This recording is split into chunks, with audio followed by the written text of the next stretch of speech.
Peluang Joe Biden untuk menang semakin besar, tapi Donald Trump sudah menegaskan akan menempuh jalur hukum.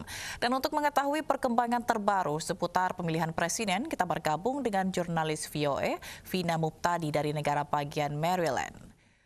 Selamat malam waktu Jakarta, Vina. Ya, selamat pagi waktu Amerika Serikat, Zila. Ya Vina, penghitungan suara hasil pemilihan Presiden Amerika Serikat tahun ini tergolong lama dibandingkan dengan Pilpres sebelumnya. Apa penyebab utamanya dan seberapa ketat sebenarnya persaingan kedua kandidat? Iya, memang saya ingat pada Pilpres 2016 dan 2008 lalu kita sudah bisa memproyeksikan pemenangnya beberapa jam setelah TPS ditutup. Namun tidak demikian dengan Pilpres tahun ini yang terjadi di tengah pandemi virus corona. Ini menyebabkan meningkatnya jumlah mail-in ballot atau jumlah surat suara yang dikirim lewat pos di berbagai negara bagian, termasuk di 6 negara bagian yang hingga kini masih belum ketahuan hasilnya.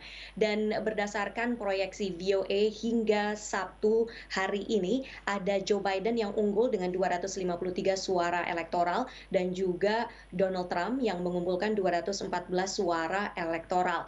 Yang paling menjadi fokus untuk beberapa jam atau beberapa hari ke depan sepertinya adalah negara bagian Pennsylvania dan juga Georgia karena kedua negara bagian itu memiliki suara elektoral yang lebih tinggi. Pennsylvania dengan 20 suara elektoral dan Georgia dengan 16 suara elektoral. Kalau Biden bisa menang di Pennsylvania, maka selesai sudah. Dia bisa langsung memegang kunci ke Gedung Putih. Sedangkan Trump jalan untuk menuju ke 270 suara elektoral lebih sulit karena dia harus menang di sedikitnya 3 negara bagian di Amerika. Sedangkan beberapa negara bagian tersebut kelihatan dalam perolehan sementara ini unggul oleh Biden meskipun memang selisih suaranya sangat tipis ya. Ini juga yang menyebabkan media-media dan organisasi masih belum berani untuk meng-call atau memproyeksikan siapa pemenangnya di 6 negara bagian yang tersisa karena masih too close to call, masih selisih suara masih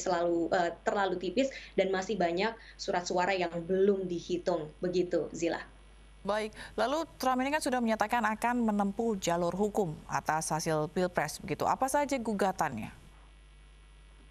Iya, ada belasan gugatan yang sudah atau sedang dilayangkan oleh kubu Donald Trump terkait Pilpres Amerika kali ini. Perlu diingat bahwa Pilpres di Amerika itu sistemnya berbeda. Ini seperti ada 50 Pilpres yang terjadi bersamaan di 50 negara bagian. Sehingga apabila ada sengketa atau tidak senang dengan hasilnya, maka jalur hukum itu harus ditempuh di level negara bagian tersebut yang dipermasalahkan. Nah, ada belasan gugatan hukum di sedikitnya 4 negara bagian termasuk Michigan, Pennsylvania, Nevada, Georgia. Alasannya juga beragam, ada yang minta hitungan dihentikan, ada minta surat suara yang datang setelah hari H itu jangan dihitung, kemudian juga mereka meminta agar diberikan akses yang lebih luas untuk mengawasi pemilu dan juga meminta agar proses validasi surat suara dilakukan secara manual daripada secara otomatis. Nah, sebagian besar dari gugatan-gugatan ini telah ditolak oleh pengadilan dan beberapa pengamat juga menilai bahwa jalur litigasi yang ditempuh Donald Trump ini sulit sepertinya. Dan jangan lupa selain gugatan juga akan ada recount atau penghitungan ulang, yaitu di negara bagian Georgia dan Wisconsin. Kenapa? Karena selisih suara di sana sangat tipis di bawah angka 1%. Di Georgia yang masih melakukan penghitungan selisihnya sekarang adalah 7.000 suara. Meskipun para pengamat menilai secara historis recount ini meskipun memang diperbolehkan aturannya menurut negara bagian, namun sebenarnya tidak akan mengubah banyak. Hasil akhirnya akan tetap sama. Begitu, Zila. Baik, Vina, lalu apakah ada intensitas penjagaan keamanan mengingat gitu banyaknya aksi unjuk rasa yang diadakan atau dilakukan oleh pendukung Trump? Ya, memang semakin kita mendekati puncak atau proyeksi kemenangan, ini suhu politik memang terasa semakin tinggi. Ini ditandai dengan beberapa perkumpulan massa, terutama terkonsentrasi di tempat-tempat daerah penghitungan surat suara. mulai dari Philadelphia di negara bagian Pennsylvania sampai ke Phoenix di Arizona, kami melihat jajaran polisi, penegak hukum federal ini sudah menjadi pemandangan umum, semakin banyak jumlahnya. Mereka berusaha memisahkan antara massa yang berkerumun untuk berpesta, antusias menyambut hasil, ada juga massa yang datang untuk melakukan aksi protes, ada juga para pekerja yang berusaha terus melakukan proses penghitungan suara di dalam gedung-gedung yang mereka ini khawatir dengan keselamatan mereka. Para pejabat negara bagian juga telah memohon agar warga ini sabar menunggu hasil penghitungan. Mereka mengatakan lebih baik akurat daripada cepat namun tidak akurat. Memang ada insiden kecil sporadis di sana-sini, namun secara umum kita bisa katakan bahwa situasi masih kondusif meskipun memang suhu politik memanas, dan ini yang patut kita waspadai ya, apalagi di Amerika kepemilikan senjata ini legal.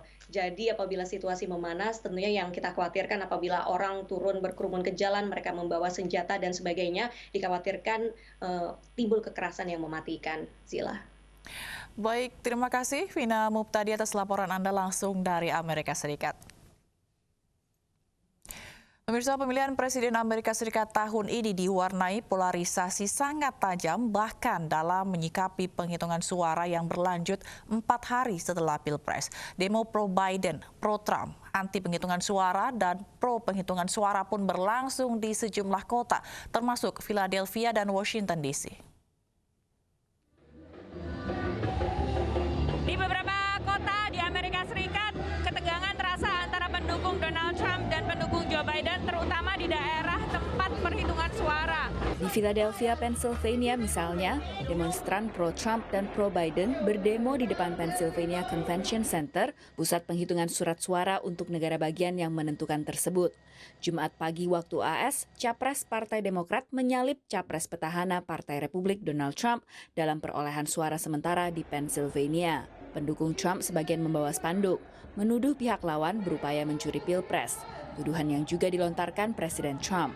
Trump mempertanyakan mengapa begitu banyak suara tiba-tiba masih dihitung beberapa hari setelah Pilpres. Meski surat suara ini adalah surat suara lewat pos yang memang baru dihitung pada hari H atau 3 November. Negara bagian ini juga membolehkan surat suara datang hingga Jumat 6 November waktu setempat, asalkan surat diberi cap pos pada 3 November. Nah, ini dekat dengan Gedung Putih atau sekitar 1 blok dari Gedung Putih di McPherson Square. Di belakang saya adalah pendukung Joe Biden yang sedang berkumpul dan menuntut agar every vote di count atau setiap suara itu dihitung. Nah, jika Anda lihat ini memang kumpulan mereka sedang berparade dan akan berjalan menuju ke arah utara, dan ada juga aksi musik. Kegiatan ini sudah dilakukan sejak malam pemilu, di mana mereka melakukan semacam nobar untuk menonton bersama dan mengawal hasil pemilu Pilpres 2020 kali ini. Saya Virginia Gunawan dan Laurentius Wahyudi, VOA. Sementara pengamat menilai warga Amerika Serikat ini terlihat terbelah selama 4 tahun terakhir dan Pilpres 2020 semakin menunjukkan polarisasi tersebut. Lalu apa yang membuat warga Amerika yang berseberangan pandangan politik semakin sengit satu sama lain? Seiring berlangsungnya Pilpres, warga Amerika Serikat seakan hidup dalam dua realita yang berbeda, tergantung kecenderungan politik mereka. Sick to my stomach. And have been. I don't recognize this country anymore. I really don't. I think Donald Trump broke it. Well, he improved the economy, in my opinion. My 401k is up. My rates are up. I make more money now, and my stocks have increased, and I'm earning more money. Dua pandangan itu mencerminkan perpecahan di negara kesatuan ini. We're divided on partisan and ideological lines. We're divided on many issues, social and economic. We're divided in, our opinions and our reactions to the pandemic. Malam Pilpres tidak. Pemirsa, jangan kemana-mana, iNews Malam akan kembali dengan berita pilihan sesaat lagi.